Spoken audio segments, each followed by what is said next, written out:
ಭಾಷಣ ಕೂಡಿದ್ರೆಲ್ಲ ಮತ ಹಾಕ್ತಾರೋ ಅನ್ನುವಂಥ ಒಂದು ಭ್ರಮೆ ಏನದಲ್ಲ ತಪ್ಪು. ಅದಕ್ಕೆ ಅವರು ನಿರುದ್ಯೋಗ ಅಭಿವೃದ್ಧಿ ಏನೋ ಮಾತಾಡ್ತಾ ಇದ್ದಾರೆ. ನಿರುದ್ಯೋಗಿಗೆ ಪರಿಹಾರ ಏನು? ಯಾವ ರೀತಿ ಉದ್ಯೋಗ ಸೃಷ್ಟಿ ಮಾಡ್ತೀರಪ್ಪ ನೀವು? ಸಪೋಸ್ ಏನೋ ಒಂದು ನಿಮ್ಮ ಪಕ್ಷ ಬಂತು, 113 ಸೀಟ್ಗಳನ್ನು ತೊಗೊಂಡು ಬಂತು, ಹೆಂಗೆ ಯಾವ ರೀತಿ ತಯಾರು ಮಾಡ್ತೀರಿ? ಏನು ಜನರ ಮುಂದೆ ಹೇಳೋದು? ನೀವು ಉದ್ಯೋಗ ಹೆಂಗೆ ಸೃಷ್ಟಿ ಮಾಡ್ತೀರಿ? ಇದನ್ನು ಹೇಳ್ಬೇಕಾಗಿದೆ ಇವತ್ತು.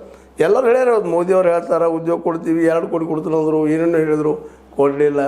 ರಾಹುಲ್ ಗಾಂಧಿಯವರಂದು ಈ ಕರ್ನಾಟಕದಲ್ಲಿ ಸಾಧ್ಯ ಆಗಿಲ್ಲ. ಇನ್ನೂ ಎಷ್ಟು 2.8 ಲಕ್ಷ ಜನಕ್ಕೆ ಉದ್ಯೋಗ ಕೊಡೋಕ್ಕೆ ಸಾಧ್ಯ ಆಗ್ತಾಯಿಲ್ಲ. ಅವ್ರನ್ನ ಕರೆಯೋಕ್ಕೆ ಸಾಧ್ಯ ಆಗ್ತಾಯಿಲ್ಲ. ಕಾಂಗ್ರೆಸ್ಗೂ ಆಗ್ತಾಯಿಲ್ಲ, JDS ಇಂದ ಮಾಡಿಲ್ಲ, ಮಮತಾ ಬ್ಯಾನರ್ಜಿಗೂ ಎಲ್ಲ ಕಡೆ ಉದ್ಯೋಗ ಕೊಡೋಕ್ಕಾಗಲಿಲ್ಲ. ಆದರೆ ಇವ್ರು ಹೆಂಗೆ ಕೊಡ್ತಾರೋ ಇದನ್ನು ಪ್ರೂವ್ ಮಾಡ್ಬೇಕಲ್ಲ. ಇವತ್ತು ಜನ ನಿಧಾನಕ್ಕೆ ಗ್ಯಾರಂಟಿ ಕೇಳೋದೈತಿ, ಎಲ್ಲರ ಮನಸ್ಸಿಗೆ ಸೇರಿಬಿಟ್ಟೈತಿ. ಅದು ಗ್ಯಾರಂಟಿ ಕೊಡೋಕೈತಿ. ಯಾರು BJP ರೆಡಿ ಆಗಿ, BJP ಆಗೇನೋ ಯತ್ನಾಳ್ ಬಂದರೂ ಅಡ್ಡಿ ಇಲ್ಲ, ಬರಲಿಲ್ಲ ಅಂದರೆ ಸ್ವಂತ ಪಕ್ಷ ಮಾಡ್ತಾನಂದ್ರೆ ನೀವೇನು ಮಾಡ್ಬೇಕು? ಈಗ ಮುಂದಿನ ಹೆಜ್ಜೆ ನಿಮ್ಮ ಮುಂದಿರುವಂಥದ್ದು ಬರೀ ಹಿಂದುತ್ವ ಬರೀ ಮುಸಲ್ಮಾನರ ಬೇರೆ ಓಟ್ ಹಾಕಾರ ಜನ. ಇದನ್ನು ತಿಳ್ಕೊಬೇಕಾಗಿದೆ. ಯಾಕಂದ್ರೆ ಹಿಂದುತ್ವದ ಪೇಟೆಂಟ್ ಮೇಲೆ ಹೇಳ್ತಾ ಇರೋದು ಏನಪ್ಪ ಅಂದ್ರೆ, ಆ ಪೇಟೆಂಟ್ ಇರೋದು RSSಗೆ. RSS ಬಂದು ಅದು ಹೇಳ್ಕೊಂಡು ಅದಕ್ಕೊಂದು ಬೆಲೆ ಇರ್ತದೆ. ಇವ್ರಿಗೆ ಸಾಧ್ಯ ಇಲ್ಲ ಅನ್ನೋಂಥ ಮಾತುಗಳು ಅದಾವೆ. ಹೀಗಾಗಿ ನಮ್ಮ ಯತ್ನಾಳರು ಈ ದಿಶೆಯಲ್ಲಿ CCB ಕಟ್ಟಬಾರ್ದು.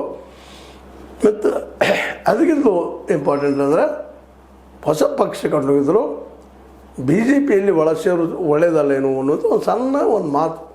ಮಾಡಲಿ ಬಿಡ್ರಿ, ಮಾಡೋದ್ರಲ್ಲಿ ಮಾಡಲೇನು ನಾವು ಆ ಮತ್ತು ಬೇರೆ ಅದು ಪಕ್ಷ ಕಟ್ಟೋದು ಮಾತ್ರ ಅಂದ್ಕೊಂಡು ಸುಲಭಿಲ್ಲ.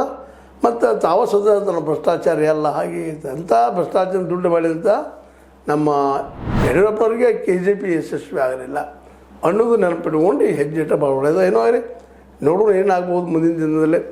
ಏನು ಹೊಸ ಕಟ್ತಾರ JCB ಇದು ಮಧ್ಯಾಹ್ನ ಕಟ್ತಾರ ನಮ್ಮ ಯತ್ನಾಳರು ಅನ್ನೋದನ್ನು ಯೋಚನೆ ಮಾಡೋಣ ಅಂತ ಹೇಳ್ತಾ, ಈಗ ಮಾತ್ರ ಮೋಸ್ಟ್ ಪ್ರಾಬಬ್ಲಿ BJPಯಲ್ಲಿ ಬಂದು ನಿರ್ಧಾರಕ್ಕೆ ಬಂದದ್ದು